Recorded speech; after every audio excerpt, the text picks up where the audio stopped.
welcome back to Paranormal NL Podcast, PNL Podcast for short, with UPRN, United Public Radio Network, 107.7 New Orleans and 105.3 FM Gulf Coast. I'm your host, Jen. Now, Paranormal NL Podcast is a place where the people of Newfoundland and Labrador, Canada, and anywhere else in the world can share their paranormal experiences. UPRN, again, is United Public Radio Network on 107.7 FM, New Orleans, USA, and 105.3 FM, the Gulf Coast. And listen to Paranormal NL Podcast on UPRN on Tuesdays at 5 p.m. EST, and follow UPRN at uprntalkradio.com and all their socials. Paranormal NL Podcast is sponsored by the BOG team. And follow Paranormal NL Podcast at paranormal.nl.podcast@gmail.com and also on our link tree. Now, in this episode, in this pre-recorded segment, I get to talk with the Brothers of Arcana podcast, BOTA, and that's with Alex and Dave, and I'll bring them on the stage shortly. When we continue, what I'm going to do is bring them on the stage right now. I was going to do their write-up, but I'll let them do their write-up. Dave, Alex, yo, welcome. New Jersey. New Jersey. Welcome from New Jersey. Listen, tell us about you guys. Introduce yourselves here now. I'm going to take this music off. Well, we are Brothers of the Arcana, podcast BOTA at gmail.com. My name is Alex Alda. I am Dave Ferrigno, co-host of Brothers of the Arcana. That's right. And we hail out of New Jersey. We're both Freemasons. That's where the brothers part comes in. And Arcana is we used to smoke cigars, drink bourbon, and talk about all kinds of crazy esoteric things, from Bigfoot and Loch Ness Monster all the way to alien invasions and what the pyramids are used for, and ancient apocalypses, Younger Dryas. You have it. So I love that. I love that. Yeah, especially love the Masonic part. All of the men in my family are Masonic. Deep, rich history there. Yeah, for sure. You hang out with a good crop of folks, I guess. Yeah, I could even say, I won't say which member of the family, but one of the members was also the Grand Master here in Newfoundland. So, yeah, wow, nice, very cool. Deep, rich history. So, and unfortunately, our Masonic here got sold, the bigger one. And now they're at a smaller place, but the historical one, it's still on the go, but they actually sourced it out, which was really sad. But tell me about how your name got together, and like when did you get together, and how did it all happen, Dave and Alex? Well, go ahead, Dave. So Alex and I were past masters together. So for those of you who are not familiar with Freemasonry, we were worshipful masters of our lodge. It's essentially the president, CEO. We operate the lodge. So Alex and I became fast friends, a couple of years back. We had a lot in common with the esoteric. We're deep into the esotericist, or if we like to call ourselves esotericists, I should say. But we're esoteric either way. Yeah, absolutely. Exactly. But the way Brothers of the Arcana came about, we were actually having cigars back in March. We're just hanging out one night. We're shooting, the crap, as you could say. And next thing we know, we're just like, we should really record this. I think people would be interested. And they are, definitely. We just said, well, maybe we should do a podcast. That could be fun. And we started talking about names, as Alex could attest to. We had Brothers of the Arcane, Brothers of the Arcana. I was like, it's the noun versus adjective. We ended up going with the Arcana. I just felt like it had a better ring to it. And since then, we've had a fantastic bunch of episodes. So our first episode, especially, we had an astrophysicist on who worked for NASA on the James Webb Space Telescope. Oh, wow. He divulged some amazing information on that episode, talking aliens, UFOs, ancient Egypt, and, there's all excellent topics. Yeah, there's definitely an Easter egg in there that, basically it's not really necessarily public knowledge yet. So, he got a little bit of a hand slap on that one. Told, listen, you signed an NDA, and there's some stuff in there you said that you might, you're skirting the Yeah. edge. Let's say that. So He was Yeah, very I've close had, there. some people clicking in and listening on the podcast, depending on who you have on the show. Particularly when you're talking about conspiracy theories, you hear a lot of yeah. weird clicking. And one time we got booted off. I was like, yeah. And he came back on. He's like, yeah, man, they're listening again. So Well, tell me about some of what the was guests that you've had on that stick out in your mind. That's a great question. I mean, the guy we just had on today was pretty awesome. Eric Ireland, he's a mindfulness coach out of California, talking about non-duality and basically how to keep your thoughts at bay, finish the squirrel mind idea, and like live in the present moment and things like that. Chuck Dunning, the guy we had before then, he's a Mason and a big-time Mason, does contemplative Masonry. He Okay. calls himself a Christian esotericist. So he mixes Christianity with a fair amount of esoteric background, emerald tablets of Hermes, all kinds of hermetic things, Rosicrucianism, Martinism, all kinds of other esoteric organizations out there, Golden Dawn, a lot of things like that, Scottish Rite Freemasonry, and so on. I wish they had more of the Masonic stuff here for women in Newfoundland. I know in the US, they've got the different branch over there, but there's not much of it here at all when it comes to women. And it's too bad, that there's not, because I'm sure that I don't know if you had a lot of women ask you about stuff like that. Have you? Or Yeah, I would say so. Overall, I mean, you have OES, which is the Order of the Eastern Star, which is female auxiliary organization, and we have actually a really good friend of ours who's involved in OES. There's also something called confraternity or cofraternity, which is basically, and we have a friend who's in that as well. It's masonry for women, only for women. Men are not allowed. And they are acknowledged by the United Grand Lodge of England, but we don't hold we don't go to their lodges. They don't come to our lodges, and so it's only women, and they call each other brother, and so it's very interesting. And they do very similar, I guess, to what we do in terms of rituals and things like that. The place I know of is out of DC. And there's some, but it's all very new. At least in America, it's all very new. In France and other places, it's been around much longer. So, yeah, that's good to hear. Interesting stuff for sure. So tell us some more things about some strange and weird and wonderful podcasts that you've done, or do you have any of your own experiences? I didn't ask you that. Well, yeah, plenty of those. Tell us, I am Dave. a paranormal investigator as well, so I'm part of two paranormal societies, which Revolutionary Paranormal Society here in Morristown, New Jersey. Okay. Also part of Ghost Seekers International. We're partnered with Stephen McKinley over in London. So, we've definitely had some fun investigations. We're actually supposed to do an investigation tonight after this episode. Oh, fun. So should be interesting. Anywhere in particular you're going without divulging the location's name, or? Yeah, so actually it's a fellow brother Mason. It was actually January of this year, he contacted me and said, listen, he's like, this is going to sound absolutely nuts. I was like, okay.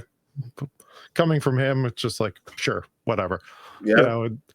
But he said, my son keeps saying he's seeing this guy in his room and the guy's telling him to hurt himself and do all this other stuff. So as soon as I heard that, I was just like, okay, this isn't good. We're going to have to come out. So Not I really ended up calling, it's pretty. ended up calling the members of our paranormal society, one of which is a medium, Dorothy Toner. So she ended up saying, all right, let's go.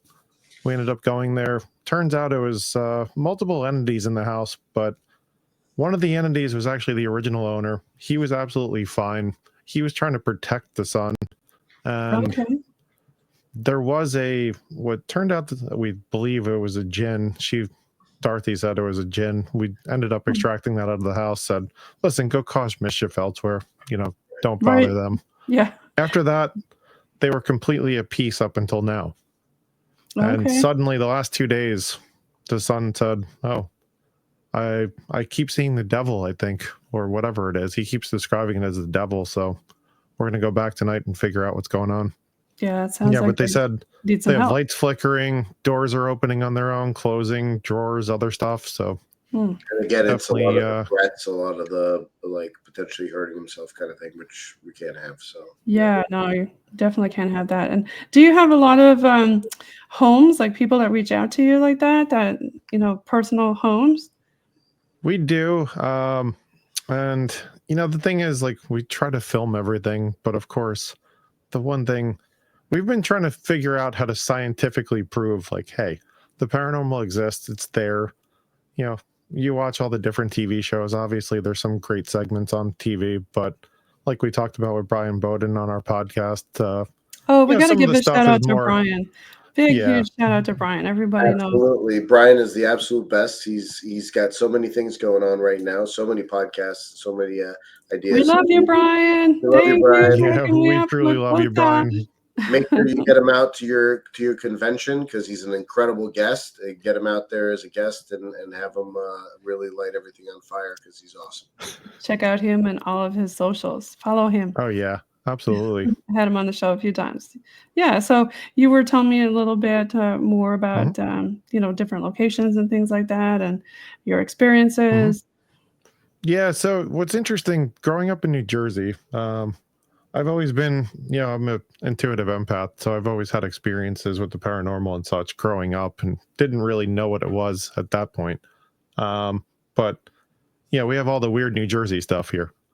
So there's some The famous, Jersey Clinton Devil. Road, the Jersey Devil going down. There was Greystone, which Greystone was a psychiatric hospital. When I was younger, they still had the original structures, and it was off limits, but we'd always sneak in there. We were technically trespassing. I don't condone that behavior, but No, we used to do that every Friday night. We'd sneak in there, and it was super creepy. Obviously, the thing was abandoned for 70 plus years, and That's we the had all kinds beautiful of part of fun New Jersey. experiences. Yeah. Despite where you are, so he was in Morris County. He had Greystone. I was in Essex County. I had Overbrook, which was a sanitarium Hmm. on top of the tallest place in Essex County. And again, Alex, what is it about sanitariums that are so haunted? I think it's part of the level of pain Right. that's exhibited there, and he'll tell you a story about Greystone that's absolutely chilling, having to do with the cemetery that's right down the street from there. But for Overbrook, it was actually the hospital was knocked down in the 70s when some teenagers fell down the elevator shaft over there and died. Oh, But it was, okay. during that whole satanic panic in the 80s and stuff, there's a lot of people drawing all kinds of pentagrams and other things going on over there. So they booked it up. But I mean, you would just see, did you ever see the House on Haunted Hill or Silent Hill or some of those where you Mhm. would have it and it would be like torn up, twisted frames of beds that would all be torn up and twisted and piled off in the corner. Right. There'd be Yeah. like 500 left shoes only, and like not because it was an old hospital, so it's like Right. whatever they had on hand. Yeah. Intake forms from like 1910s and 1920s, and all kinds of crazy. I mean, like super creepy things. Literally, you would feel the temperature drop 15 to 20 degrees from the outside to coming to when you entered these places, and there would just be miles of steam tunnels that would go on underground for miles and miles. So it's crazy. But Dave's got an awesome story as far as Greystones has. Yeah, so what Alex is alluding to, there's a cemetery in Morristown. It's called Evergreen Cemetery. Non-denominational. It was actually founded mostly by Masons, interestingly enough. Okay. They exhumed most of the bodies because in downtown Morristown, there's what they call the Green. Famous historic place. There used to be, George Washington met there as a Mason with the British troops, actually. There's a famous image that practically every Masonic lodge in New Jersey has, I think, hanging up, and I have a couple at home even. Mm-hmm. But with that being said, the Sanitarium Greystone, they were actually using that. So if anybody had an affair, if there was any kind of individual that they were trying to get rid of, they would say, we need to commit this person to Greystone. They would end up typically offing them in some way, shape, or form. Usually And then they were gassing. burying them. they said. in Evergreen Cemetery, but in the back. So there's a segment or a Okay. section, I should say, of the cemetery. They think there might be around 100,000 bodies there. What? And these are all unmarked graves. Like a potter's field, basically. They're all, yeah. Golly. So yeah, that would definitely make that place for sure, active. Like, so Oh, yeah. what kind of activity did you get there, or have you gone to investigate that area? We have. Yeah. Yeah, I mean, both obviously the sanitarium and also the cemetery. The cemetery, what's cool about it, it's also essentially a park. They have all types of trees, arborists, it's a beautiful cemetery, but you go there, towards the witching hours, which you're not supposed to be there, but we're friends with the caretaker, our friends also the historian, so we have a little bit of leniency there. But you hear all kinds of fun stuff at night over there. I've definitely seen mist apparitions. There was one night we actually, kind of a unique experience. We were standing by a grave. I could actually smell what smelled like burning flesh. Oh, God. And it was just really strange because it's just like, where's that smell coming from? And it wasn't Alex, right? No, it definitely wasn't Alex. Not I that was on night, fire at that moment. No. I gotta throw some humor in there. Yes, I spontaneously combust at other times, but not yes. just that. He's so hot right now, but So hot right now. That handful. I can see the fire, Alex. Yeah. So, my but after burning incense, we like to burn incense to just cleanse the air and Palo Santo and other stuff as well. But yes, I just got some in the mail today, actually. Excellent. Great for protection, that's for sure, and cleansing. It is. But we ended up, I looked at the graves I was standing in front of, and I'm just like, what did that smell? Turns out there was 2 young children, unfortunately, that perished in the 1800s. They actually died in a house fire. Oh. So they were essentially manifesting right in front of us, but through that scent and just it was like you just knew something was there. Like I could feel it. I didn't see it though. Yeah. So that was. There's so many different clairs, I've had on different people and talking about stuff like that. And you said you had a medium in your group. What kind of clairs does your medium have? She has a lot of different modalities. So what's interesting about her, she is definitely clairvoyant. She sees a lot of the entities. She can interact with them. And the other thing, she also does a lot of cleansings, because that's why people call us to go to their houses and everything. So, we've dealt with demonic, we've dealt with all kinds of like poltergeists, other types of entities, shadow figures. So even though we're just conducting paranormal investigations, we're also there typically kind of fixing the problem, so to speak. Right. Yeah. And obviously, if we don't have the modality to fix that, we might call in somebody else. But so far, haven't come across anything we couldn't handle, so to speak. Well, that's great that you do that for people. And do you have any reverends or anybody like that on your team? Well, we have some people that we know. In fact, one of them was a podcast guest he's a Mason as well, and he's a priest. I myself am an ordained minister, and but not having gone to a seminary or anything like that. So right. Okay. Yeah, it's good that you have people like that, just in case, right? You never know when you may need that kind of stuff. For sure. So tell me about some other experiences y'all had. Well, I mean, Dave, you want to tell them about the Revolutionary War soldiers and the hot tub? In the hot tub. I hope they didn't have their sword in there. That's definitely a fun one. So growing up, I lived, actually the funny thing is I live a half mile from where I grew up, but when I grew up, I lived right on Patriots Path. So Patriots Path was where the soldiers marched during the Revolutionary War. Right. George Washington. The French actually camped out where my high school was, in Bell Labs in Whippany, which now is a different property. And fun fact, that was actually where the first TV signal originally came from, was Whippany, New Jersey, with Bell Labs going to New York. but that was a whole other topic. Anyways, we're just hanging out one night in my friend's hot tub. We were in high school. There was 6 of us in the group that were sitting there. No drug use, no drinking. We were just hanging out. My friend's father always said, listen, I don't care how late you guys hang out here. As long as you're home and I know you're all safe, you're good. Yeah, I think a lot of parents did that back then, didn't they? We had a parent that used to do that with ours too. She'd be like, we don't really care what you're doing as long as you're here and we know where you are and you're safe, right? Sure. So we're just sitting there minding our business. We're chatting, just whatever. All of a sudden, this person comes out of the woods across the street. And there's a sidewalk. And we're all like, where did that person just come from? Just randomly. It was like 2:00 in the morning. It's just like, this person just walked out of the woods. It's like, that's unusual. But then as we're looking, they're walking by. And it's like, wait a minute. I could see through them. Oh. And as we're looking at them, we realize it's actually like a soldier marching. Okay. And they were in Revolutionary War garb. And they were just upright in a full march.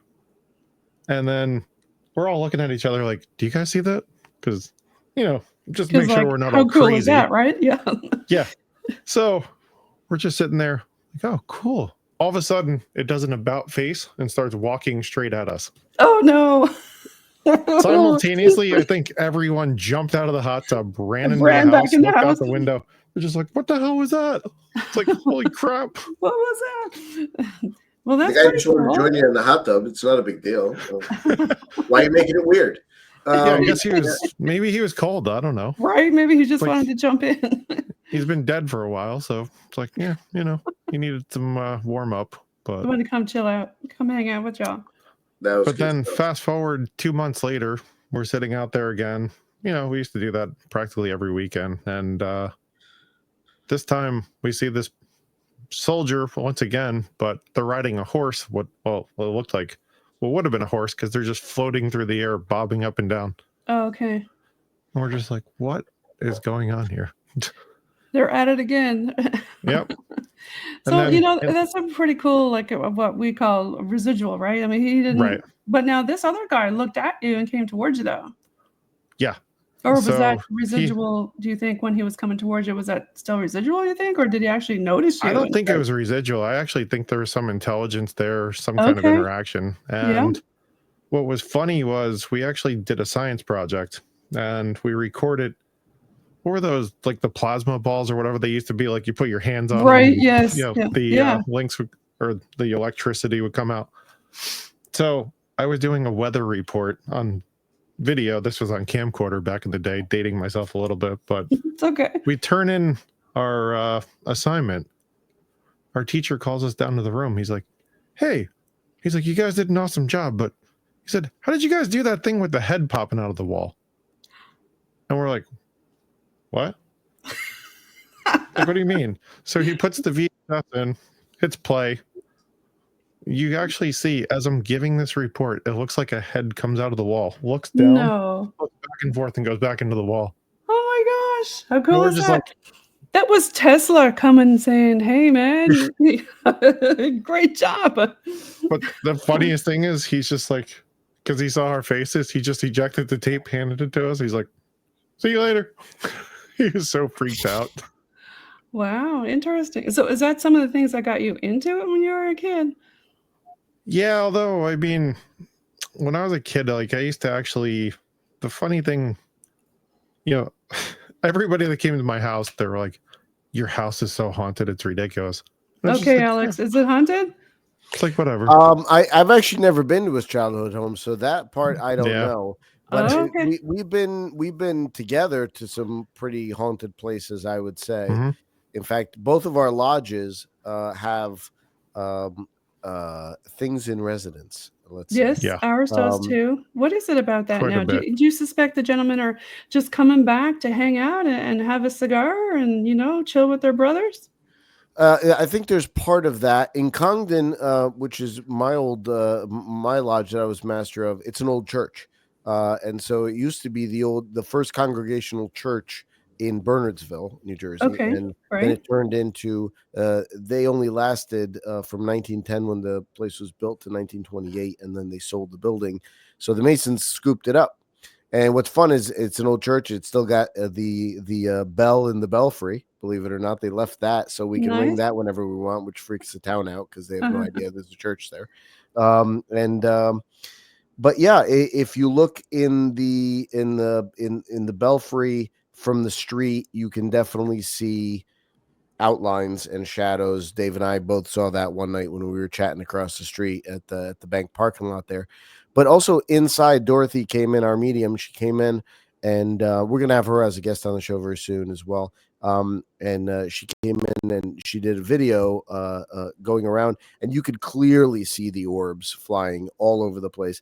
It's cognate as good energy. It's Yeah, like there's a nothing gathering bad place. there. There's Okay, nothing yeah. Right. untoward, Mhm. but it is. I don't want to use the word oppressive, but it's almost like a weighted blanket. If you're in that room and it's dark and you just have the candles on, it almost feels like this. It's pressing on you, but not in a bad way. Just it's there. It's significant, right? So the Right. spirit of the place is significant, the egregore, so to speak. Mhm. Yeah, and I don't know if you want to speak about Colonial. Okay. That was Yeah, so interesting. You just Colonial mentioned that. Prospect, which Hello. is my Masonic lodge, they actually have a the building I was thought that built was in my cat, but 1950. I So think it was something else. Sorry about that. that's all right. I'm gonna light some sage. What? Why not? Yeah, Do it. not a bad No, idea. the reason why I thought that was weird, you said egregore. And have you ever had Patty Negri on your show? No, We have Or not. Sam Baltrusis?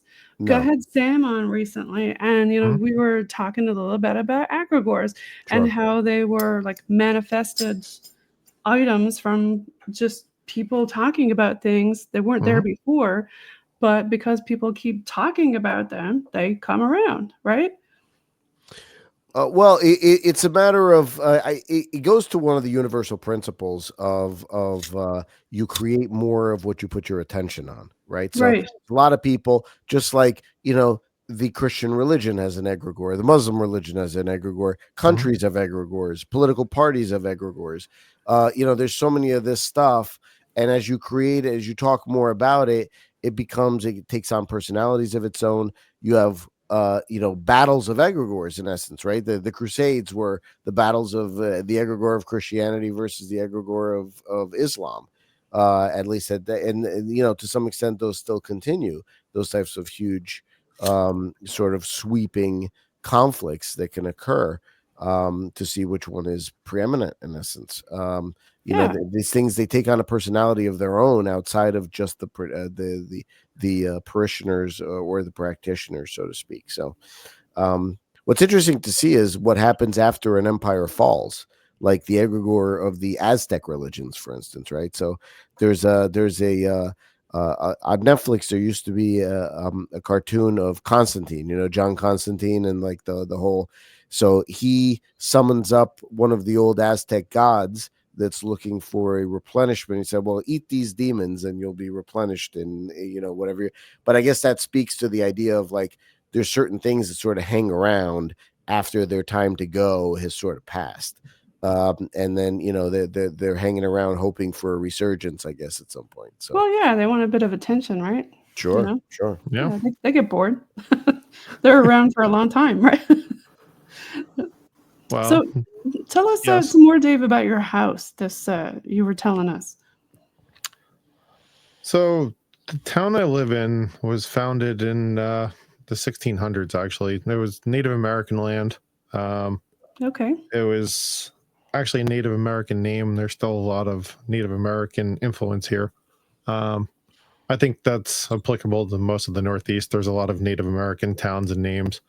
But my understanding, where my childhood home was, Patriots Path runs right behind it.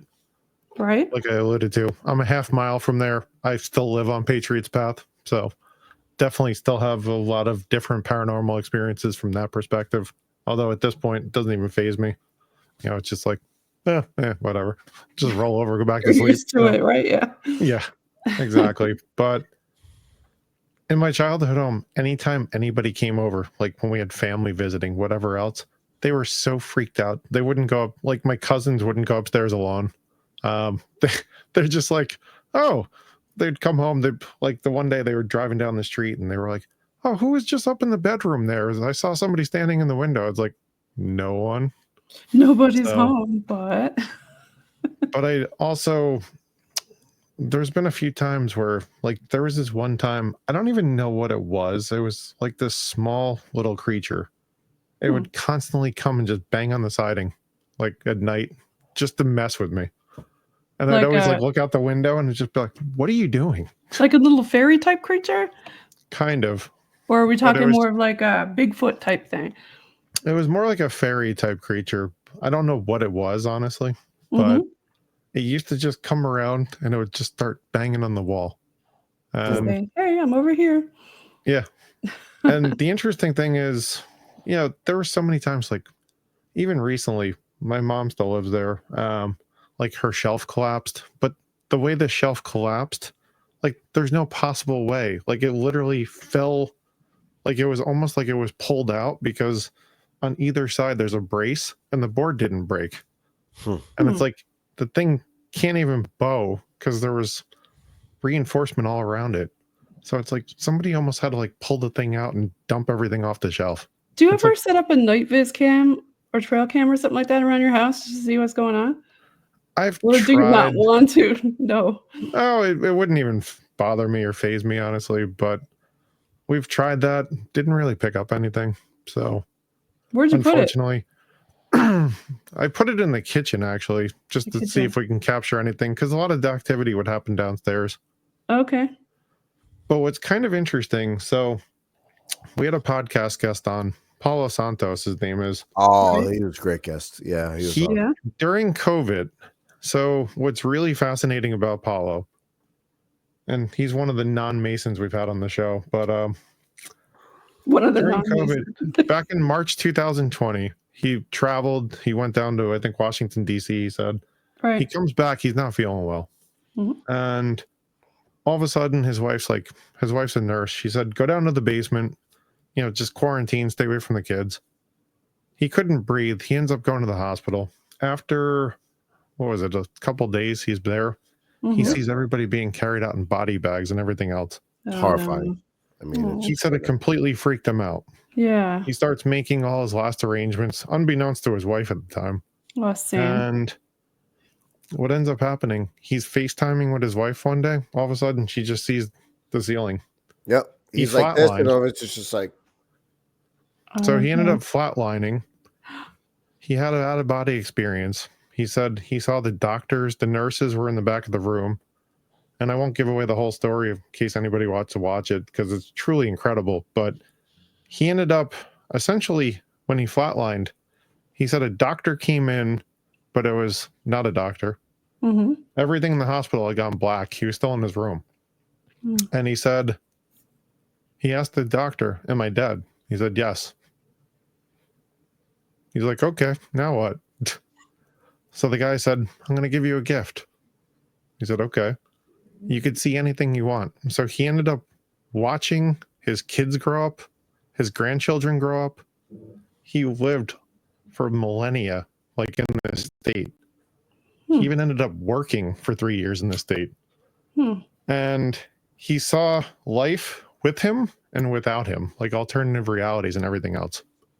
Wow. And after that, he then said, well, after that, the guy comes back and he says, well, now you're going to hell, because everybody goes to hell.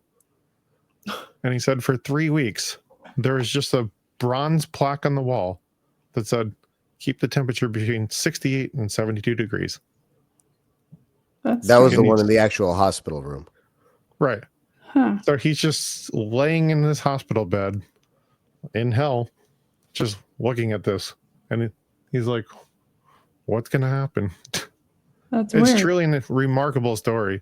We'll do. I'll do one quick one on that one, just say, and okay, I won't say Alex? anymore. But it's that plaque used to mess with him. The plaque. The plaque did. Nothing else would change about the room. The room would remain the hospital room, at least in the beginning. Right. And then the plaque would change to the first thing it changed to was, weren't all those Sundays in church a waste? What? Yeah. It would And like then say stuff like that on the plaque. that's what it Yeah. would, nothing else would change except for that plaque. And that plaque would literally mess with his mind.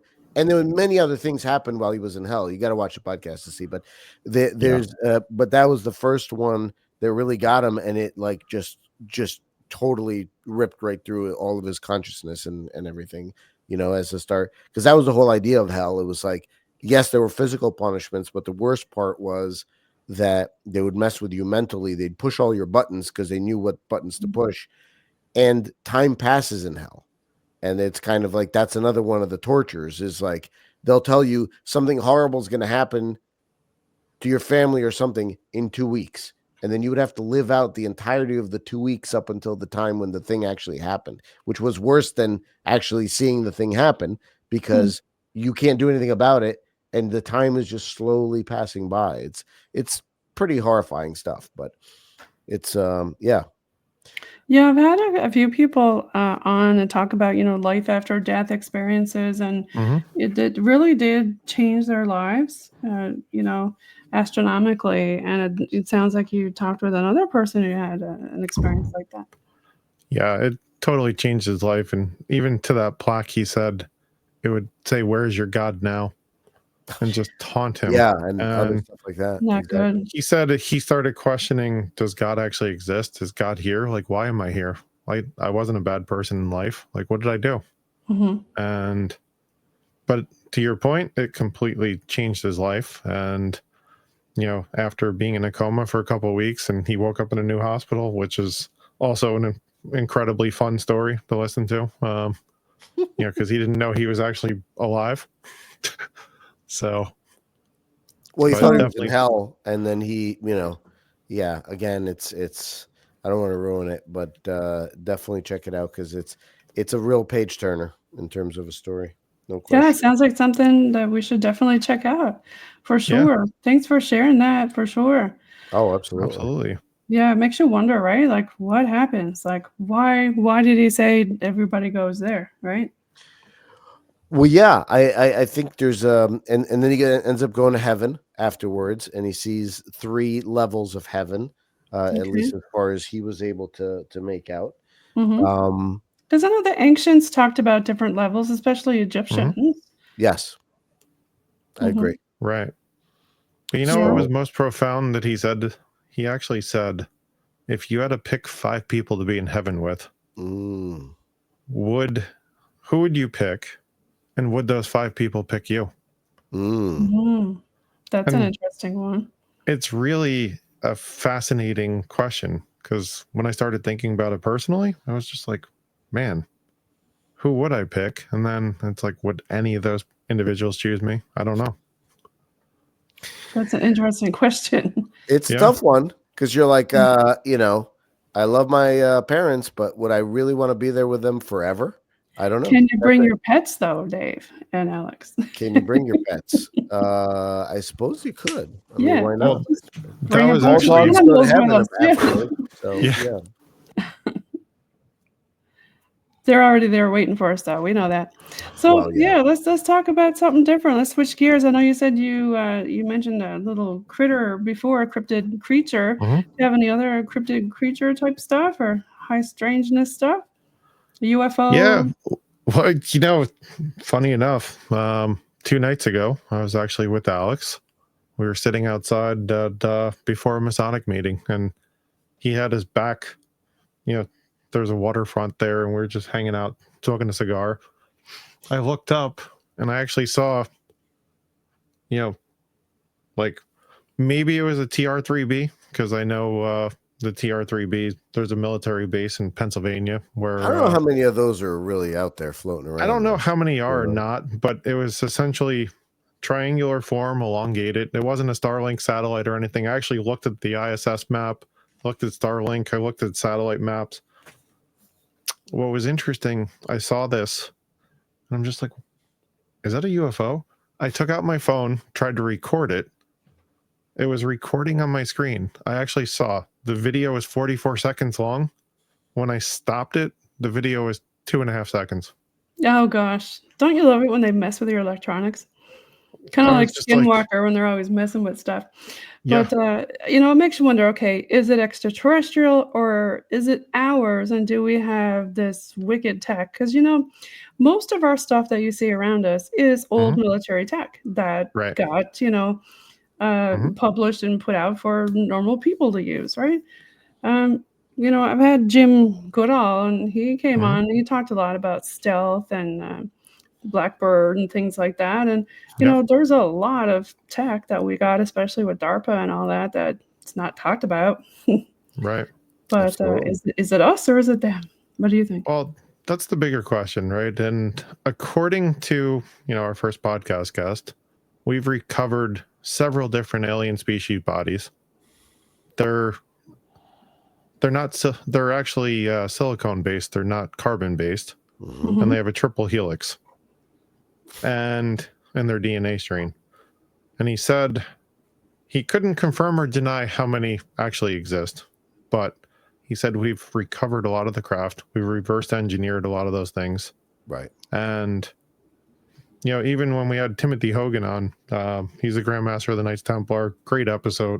Talked Phenomenal. a lot about ancient Really good Egypt guy. and other, Nice, ancient philosophies, right? alchemy, other types of stuff. But Mhm.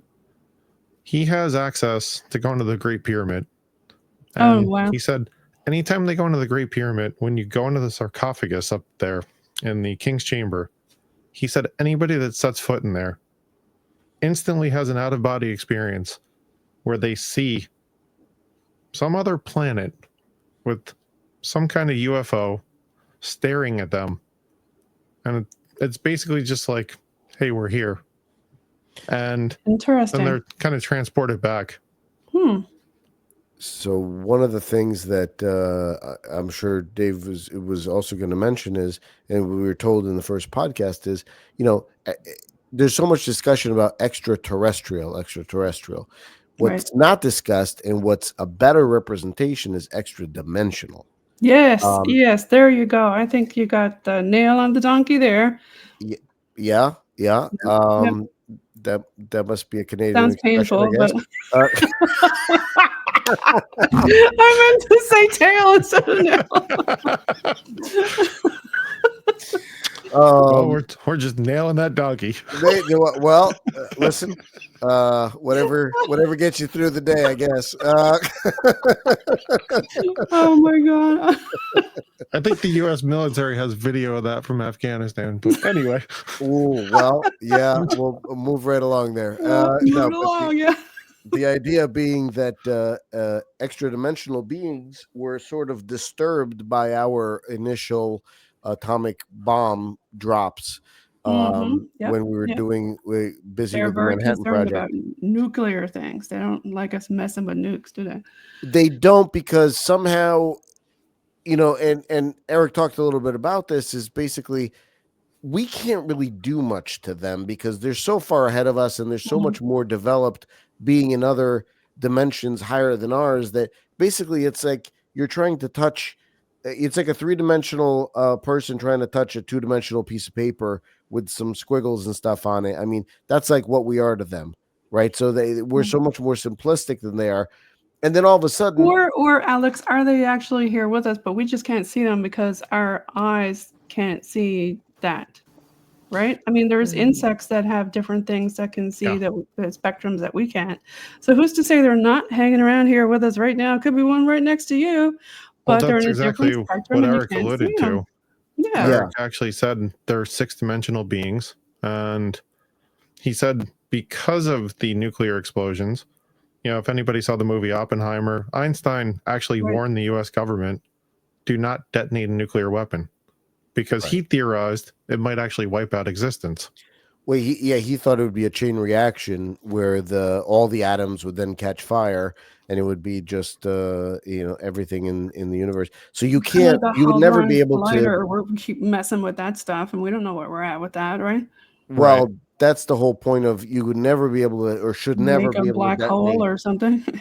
Yeah. one of those weapons in in space, in deep space. Right. Right. Well, you couldn't, because there isn't oxygen. But if they Right. brought oxygen with them, People should do everything possible to prevent that from happening, because I think at that point you would create a chain reaction that would knock everything out. So, Yeah, would but what not be Eric cool. alluded to in the episode is essentially when we detonated the nukes and we were testing these alien beings or whatever they are, they're interdimensional beings. right. He said their instrumentation went haywire and it actually brought them into our realm and they crashed. And that's where we were able to recover the craft, recover the bodies. And that's why in mostly the 40s and 50s, this is what was happening, because we were testing nuclear weapons. Right, we were, weren't we? Yeah, interesting theory on that. Definitely. Yeah, and that's where we got a lot of that stuff, but we also attracted their attention. So now they know, or they're paying attention to us where they really weren't paying attention before. And I don't know that we want that attention. I don't know that that's, No. We're assuming that they're benevolent, or we're Yeah. hoping, and because if they're But not, by the sounds of all these abductees, it doesn't sound like it. They're kind of like using us. I've had Nomar was on before you guys, and we were kind of talking about that and how, different people were, the abductees talk about horrific things that were done to them, DNA extraction and things like that. the abductees, my understanding at least, is there was some sort of agreed upon contract that gets signed before you come here, that the Greys get a chance to work with you, and they only abduct the people that have already said yes to that. So I don't know. That's one explanation. So it isn't really. What do you mean they signed the contract? Are you gonna go sign the contract? Yeah, take me.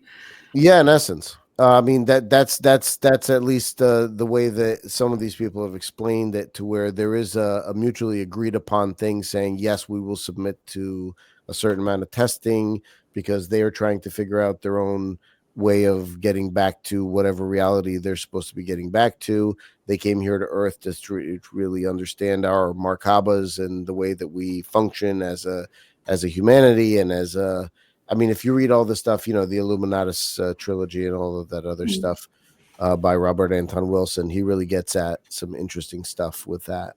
And that was, back in the 70s and 80s to a great extent. Well, what do you think about the cyclic thing, though? Like, maybe, when you think about the ancients, did we wipe ourselves out before with a nuke? Because they say they found some things in some areas where it looks like it was nuked anciently.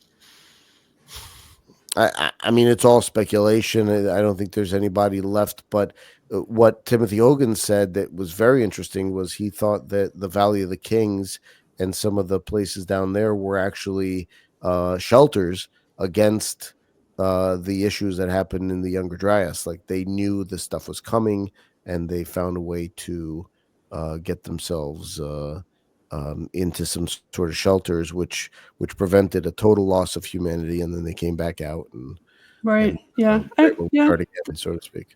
I mean, that makes sense, right? Because it seems like everywhere they talk about whether it be the water or something, but was it global? Was it, everybody talks about all these different theories about, was it a shift of the axis and all this kind of stuff. So you never know. I mean, and then of course you got planet Nibiru. People talk about the 12th planet, and was there another planet that came into our solar system that kind of shifted all the heavenly bodies around? There's so many different theories.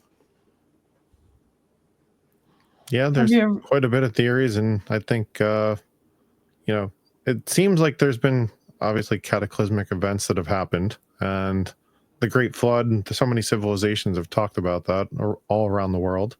And, they have, yeah. I think one could posit that when you look at some of the ancient structures, the ancient megaliths, Göbekli Tepe, and some other places, it's very plausible. Makes you scratch your civilizations, head. right? Right. So now I'm going to pull up your link tree here. I'm going to schmooze around on there. Is there anywhere you want me to click on? Our main site is on YouTube. That's where we have most of our shows. Let's go in there. I think I still have your tree, but I can pull this one down and pull up your YouTube. You want me to do that? Sure. Whatever you'd like. Whatever's easier for you. Sure. Drag that off. And show your other one there. And let's grab that one because everybody loves YouTube. Let's show yours. Brothers of the Arcana on YouTube. There we are. So you'll see all the various. How many shows do we have by now, Dave? We're about There's 13 13 shows uploaded. Those are the full podcast episodes. What we do, we try to break them up. The first couple episodes, they're roughly 2 hours apiece. Yeah. They're packed with a ton of information, great questions, super, just tons of knowledge. So if you see like episode 1, that's a little over 2 hours. Then we started splitting them up into 2 just to make it easier for our viewers. We also have, we're out on Apple Podcasts, Spotify. We're starting to upload to Rumble as well. So nice. Yeah, okay. You can see episode 7 was Palo Santo. We were talking about, Timothy Hogan was the 4th episode, the former Grandmaster of the Knights Templar, or still is the Grandmaster of the Knights Templar, I should say. How did you manage to hook that person on? That must have been a great episode. Going. It really was. Dave brought him 2 years in a row to New Jersey. Yeah, Tim's actually, so he is a Freemason as well. Mm-hmm. And I had, we've read some of his books, and he's just an incredible person. He's become a great friend. We actually brought him out to New Jersey in my first year as master to give a lecture at the lodge. We ended up saying, hey, you want to come out, have a barbecue with us, smoke cigars, drink bourbon beforehand? He flew out. We ended up having the most incredible conversation ever, just talking about all kind of ancient technology, UFOs. He talks about, he worked on some government projects with UAPs coming out of the sun.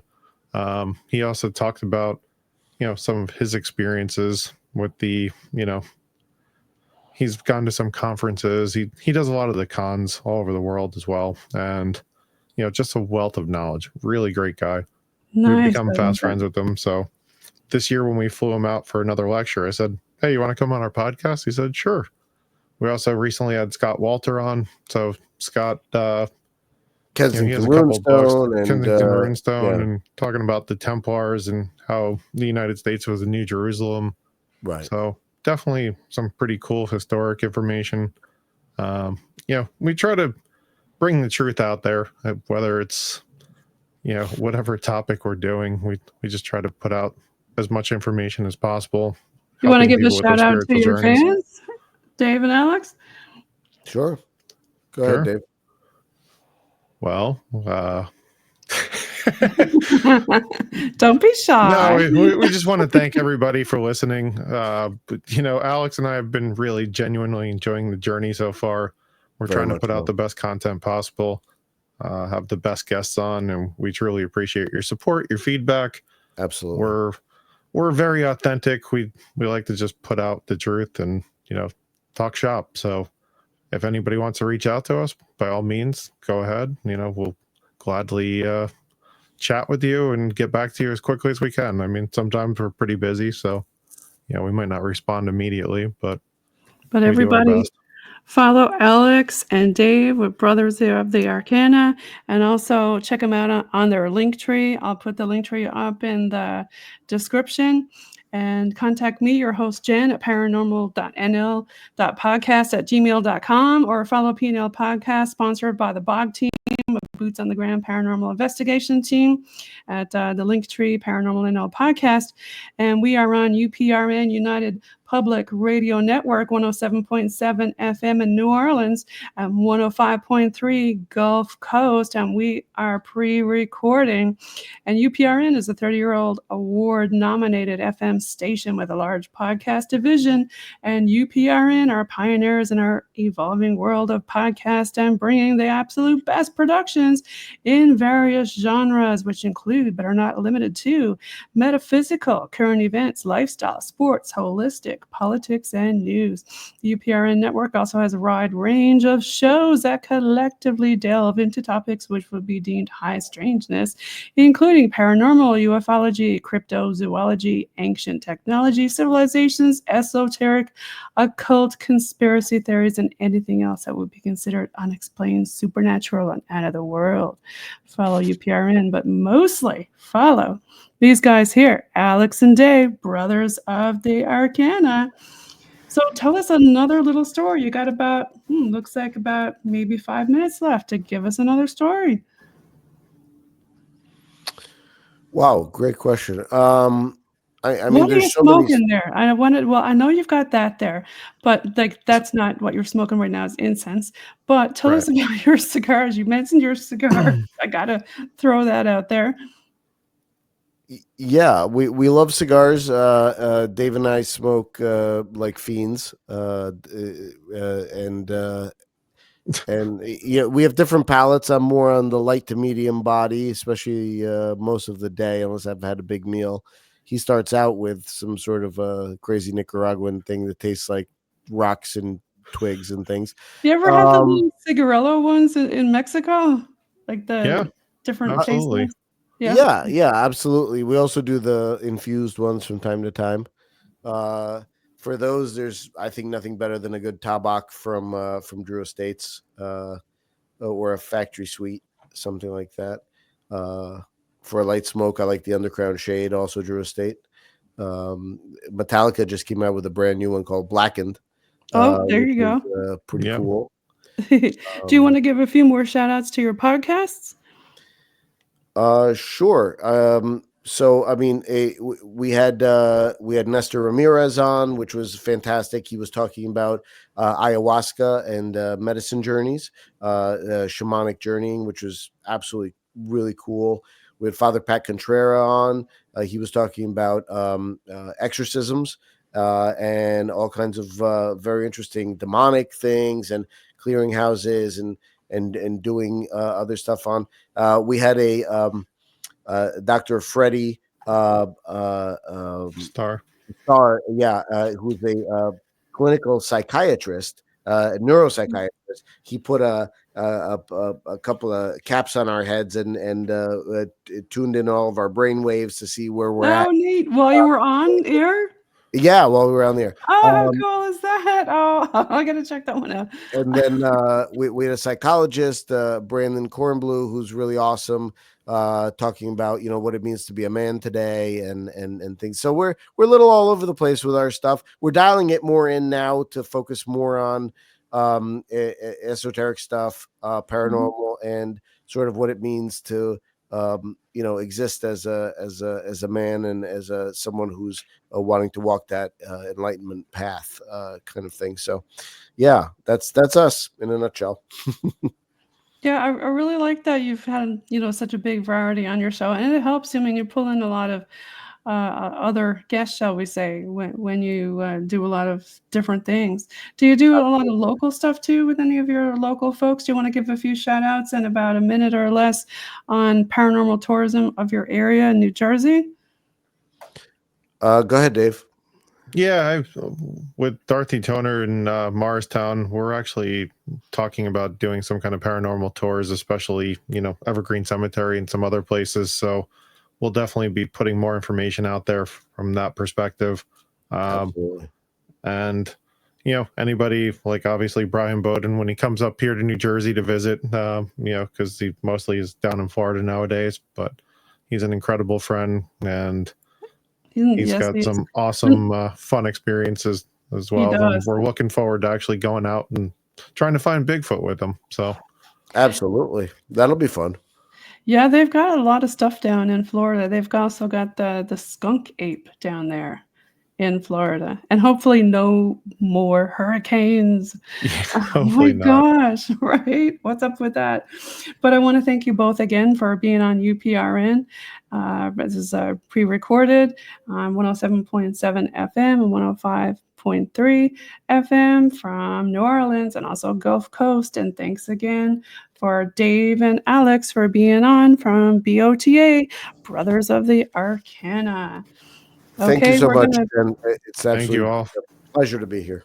Yes, thanks so much. And follow the BOG team. They're sponsoring us, or the Boots on the Ground team, Paranormal Investigations out of Newfoundland and Labrador. Thank you so much, everybody. We're going to peace out with a bit of metal, and I'll bring you off for an off-air chat.